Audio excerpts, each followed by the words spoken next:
श्री स्वामी समर्थ. मी प्रांजली.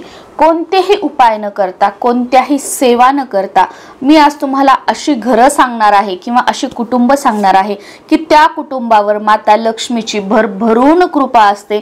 त्या कुटुंबामध्ये छोटं काम असू द्या, मोठं काम असू द्या, कमी पैसा येऊ द्या, जास्त पैसा येऊ द्या, त्याच्यामध्ये वाढ होत राहते. 4 पैसे मागे पडतात, पैशाला पैसा लागतो आणि त्यांच्या घरामध्ये नेहमी भरभराट राहते, नेहमी आनंदी वातावरण असतं. कधीही कोणाकडून उधार घेण्याची वेळ येत नाही. जे आहे त्याच्यामध्ये त्यांचं अगदी व्यवस्थित चालतं. ना कोणाला काही पैसे देणं, ना कोणाकडून काही घेणं, अगदी म्हणजे व्यवस्थित चालतं. तर तुम्हाला काही उपाय करणं शक्य होत नसतील, सेवा करणं शक्य होत नसतील, तर या व्हिडिओमध्ये ज्या गोष्टी आहेत त्यांचं तुम्ही पालन करायला सुरुवात करा. नक्कीच तुम्हाला जर वेळ नसेल किंवा शक्य होत नसेल कोणतेही उपाय काही, तर हे बदल तुम्ही केले तर बघा तुमच्या पण घरामध्ये तुम्हाला स्टेबिलिटी दिसू लागेल. हळूहळू तुम्ही जे काम करताय त्याच्यामध्ये यश मिळत आहे. जो काही पैसा येतो तो टिकत आहे, पैशात वाढ होत आहे, घरातलं आजारपण कमी झालेलं आहे, भांडणं कमी झालेले आहेत. असे बरेच अनुभव तुम्हाला येऊ लागतील. फक्त हे साधे साधे सोपे सोपे जे बदल आहेत ते तुम्ही तुमच्या घरामध्ये करा आणि स्वतः अनुभव घ्या. कोणताही उपाय नाही, कोणतीही सेवा नाही, हेही तितकंच महत्वाचं आहे. आता सगळ्यात पहिलं बघा, ज्या घरामध्ये आई असेल, आता ती तुमची स्वतःची आई असू द्या किंवा तुमची सासू असू द्या, किंवा पुरुषांसाठी तुमची स्वतःची आई असू द्या किंवा तुमच्या बायकोची आई असू द्या, ज्या घरामध्ये आई वडिलांचा मान सन्मान ठेवला जातो, येणारे जाणारे जे काही पाहुणे असतील त्यांचा मान सन्मान ठेवला जातो, आणि सर्वात महत्त्वाचं की तुमची नणंद असेल किंवा तुमची भाऊजाई असेल, आल्या गेल्यानंतर त्यांचा मान सन्मान ठेवला जातो.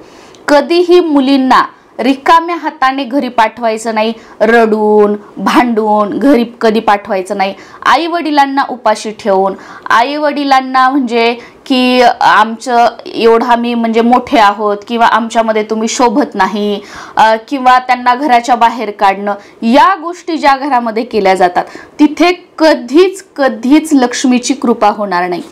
तुमच्याकडे एक तर पैसा येणार नाही. पैसा सध्या असेल तर कधी तुमचं नुकसान होईल हे तुम्ही सांगू शकणार नाही. बरं, याच्याही पलीकडे तुमच्याकडे पैसा आहे, उद्योगधंदा, व्यवसाय, नोकरी सुद्धा व्यवस्थित चालू आहे, पण पुढे 1001% तुम्ही लिहून घ्या, तुमची मुलं जे आहेत ते वाईट वळणाला लागणार, वाईट संगतीला लागणार. तुम्ही आज जे तुमच्या आई वडिलांसोबत, सासू सासऱ्यांसोबत करताय, उद्या 100% तुमच्या सोबत येणार, तुम्हाला ते भोगावे लागणार. मग ह्याचा अर्थ काय झाला की तुमच्यावर लक्ष्मीची कृपा नाही. मग तुमच्याकडे ती लक्ष्मी असून सुद्धा तुम्ही त्याचा उपभोग घेऊ शकणार नाही, कारण तुमचे पुढे मुलं बाळ तुम्हाला तेच करणार आहेत.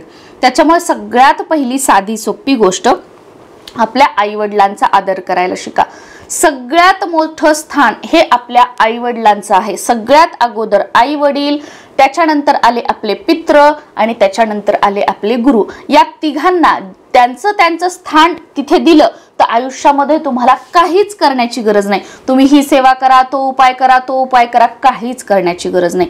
या 3 गोष्टी आहेत ना, त्यांना त्यांचा मान सन्मान द्यायला सुरू करा. बघा तुमच्या आयुष्यामध्ये बदल होतात. त्याच्यानंतरची पुढची गोष्ट म्हणजे आपल्या प्रत्येकाच्या घरामध्ये बघा मीठ असतं. जेवणाला मिठाशिवाय चव नसते. तर घरातलं मीठ जे आहे ते कधीच संपू द्यायचं नाही. मीठ संपण्याच्या अगोदरच दुसरं मिठाचा पुडा जो आहे, मिठाचं पॅकेट जे आहे ते तुम्हाला तुमच्या घरामध्ये आणायचं आहे. मीठ कधीच तुम्हाला संपून द्यायचं नाहीये. आणि मीठ नेहमी काचेच्या बरणीमध्ये ठेवायचं. प्लास्टिकच्या बरणीमध्ये किंवा स्टीलच्या, बरेच जण काय करतात, मसाल्याचा आपला जो स्टीलचा डब्बा असतो त्याच्यामध्येच ठेवतात. असं अजिबात करायचं नाही. याने तुमचं स्ट्रगल वाढतं, राहू तुमचा खराब होतो. त्याच्यामुळे मीठ हे नेहमी काचेच्या डब्यामध्ये ठेवायचं आहे आणि त्याच्यामध्ये लवंग टाकायची आहे. तुम्हाला मीठ कधी संपून द्यायचं नाही. संपण्याच्या अगोदरच दुसरं मीठ आणायचं आहे, ही गोष्ट. तिसरं म्हणजे तुमचं भाड्याचं घर असू द्या किंवा तुमचं स्वतःचं घर असू द्या, कधीही घरामध्ये मोठमोठ्याने ओरडून बोलायचं नाही. तोंडातून वाईट अपशब्द काढायचे नाही किंवा दुसऱ्यांच्या चुगल्या जे आहेत, दुसऱ्यांचं असं दुसऱ्यांचं तसं, फोनवर असू द्या किंवा घरामध्ये मैत्रिणी घेऊन असू द्या किंवा घरात लोकांसोबत ते बोलायचं नाही. कारण तुमच्यासोबत तुमच्या घरामध्ये वास्तुदेवता राहत असते आणि तुम्ही ज्या कोणत्या गोष्टी बोलत आहात त्या प्रत्येक गोष्टीला तुमच्या तोंडातून बाहेर पडणाऱ्या ती तथास्तु म्हणत असते वास्तुदेवता. आणि आज जे तुम्ही दुसऱ्यांसाठी बोलतायत पण त्या वास्तुदेवतेला वाटतं तुम्ही स्वतःसाठी बोलतायत, ती तुम्हाला तथास्तु म्हणून आशीर्वाद देते आणि दुसऱ्यांच्या आयुष्यामध्ये त्या गोष्टी होतील नाही होतील आपल्याला माहित नाही, पण आज जे तुम्ही वाईट तोंडातून काढताय त्या गोष्टी 100% तुमच्यासोबत होणार म्हणजे होणार. हे तुम्ही लिहून घ्या.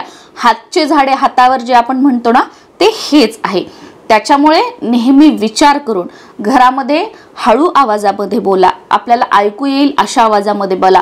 तोंडातून शब्द काढताय बोलताय तर चांगलं बोलण्यासाठी तोंडाचा वापर करा. कोणाचंही वाईट बोलण्यासाठी कोणाच्याही चुगल्या करण्यासाठी तोंडाचा वापर करू नका. जेव्हा तुम्ही वाईट बोलता त्यावेळेला वास्तू तर तथास्तु म्हणतेच, याशिवाय तुमच्या घरातील वातावरण, तुमच्या घरातील ज्या व्हायब्रेशन्स आहेत त्या नकारात्मक होतात, निगेटिव्ह होतात. म्हणजेच काय, नकारात्मक ऊर्जा म्हणजे तुमच्या घरात दरिद्रीचा वास राहणार आणि जेव्हा दरिद्री आपल्या घरात असते तेव्हा आजारपण, कुटुंबामध्ये कलह, वाद, व्यसन या सगळ्या गोष्टी होतात. आणि जेव्हा या गोष्टी आपल्या घरामध्ये असतात तेव्हा माता लक्ष्मी तिथे वास्तव्य करत नाही, माता लक्ष्मी तिथे राहत नाही. आपोआपच तुमचे जे सगळ्या काही गोष्टी आहेत, उद्योगधंदा, व्यवसाय, पैसा टिकणं वगैरे, याला उतरती कळा लागू लागेल आणि हे तुम्हालाही कळणार नाही की कधी लागू लागेल. बऱ्याच वेळेला बघा, ठीक आहे माझ्याजवळ गाडी आहे, माझ्याजवळ घर आहे, माझ्याजवळ बंगला आहे, माझ्याजवळ फ्लॅट आहे, सगळं काही आहे, पण तुमच्यावरचं कर्ज वाढत चाललेलं असेल, लोकांचं देणं वाढत चाललेलं असेल, ह्या गोष्टी किंवा तुमच्या माग आजारपण किंवा घरामध्ये भांडणं या गोष्टी वाढत चाललेल्या असतील, म्हणजे कोणत्या ना कोणत्या रूपामध्ये त्या नकारात्मक ऊर्जेचा त्रास जो आहे तो तुम्हाला भोगावा लागतो. त्याच्यामुळे ही तिसरी गोष्ट जी आहे ती सुद्धा तुम्हाला नेहमी त्याचं पालन करायचं आहे. चौथी गोष्ट म्हणजे तुम्हाला सेवा उपाय करणं शक्य होत नाही, काही हरकत नाही. सकाळी स्नान झाल्यानंतर, आंघोळ झाल्यानंतर तुमच्या देवघरासमोर दिवा लावायचा, अगरबत्ती लावायची आणि संध्याकाळची जी दिवे लागणीची वेळ आहे त्या वेळेला देवासमोर दिवा आणि अगरबत्ती लावायची. देवाजवळ कापूर जो आहे तो प्रज्वलित करायचा आणि घरामध्ये घंटी वाजवायची. घंटीनाद जो असतो तो घरामध्ये करायचा. शंख तुम्हाला फुंकता येत असेल, शंख वाजवता येत असेल तर शंख घरामध्ये वाजवायचा आहे. याने दरिद्रता दूर होते, घरातील वातावरण सकारात्मक होतं, घरातील वातावरणामध्ये जे निगेटिव्ह व्हायब्रेशन्स आहेत, जी नकारात्मकता आहे ती दूर होऊ लागते आणि घरात प्रत्येकाला उत्तम आरोग्य असेल, चांगले विचार असतील, सकारात्मकता असेल, त्या दीर्घ आयुष्य असेल, या गोष्टींची प्राप्ती जी आहे ती होऊ लागते. आणि सर्वात महत्त्वाचं, माता लक्ष्मी आपल्या घरामध्ये स्थिर राहते. आणि जेव्हा आपण फक्त दीप प्रज्वलित करतो, भले तुम्ही कोणतं स्तोत्र मंत्र म्हणू नका, दिवा म्हणजे काय, अंधकाराकडून प्रकाशाकडे नेणारा, म्हणजे जी काही नकारात्मकता आपल्या घरामध्ये आहे ती 2 वेळा जर आपण आपल्या घरामध्ये दिवा प्रज्वलित केला तर ती त्याने दूर होऊ शकते. नित्य नियमाने ही गोष्ट करायची. त्याचबरोबर जी तिन्ही सांजेची वेळ असते, संध्याकाळची दिवे लागणीची, त्यावेळेला झोपायचं नाही, मोठ्याने बोलायचं नाही, जेवण करायचं नाही, हाताची बोटं मोडायची नाही, घरातील कुलस्त्रीने, मुख्य स्त्रीने घराच्या बाहेर पडायचं नाही, उंबरठ्यावर उभं राहून कोणाशी बोलायचं नाही. या वेळेमध्ये मोबाईलवर असेल, टीव्हीवर असेल, कोणताही तुम्हाला जो कोणता मंत्र आवडतं, स्तोत्र आवडतं ते हळू आवाजामध्ये लावायचं किंवा तुम्हाला येत असेल तर तुम्ही चांट करू शकता. काहीच शक्य नसेल तर अगदी तुम्ही जिथे आहेत तिथे फक्त व्यवस्थित बसा, बाकीच्या गोष्टी काही नाही केल्या तरीही चालेल. तर या पद्धतीने तुमच्या घरातील वातावरणामध्ये थोडा थोडा तुम्ही बदल केला तर तुम्हाला तुमच्या घरामध्ये सकारात्मक ऊर्जा म्हणजेच माता लक्ष्मीची कृपा होताना बघायला मिळेल आणि जो काही पैसा येतो त्याच्यामध्ये वाढ होत आहे, बरकत होत आहे हेही बघाल.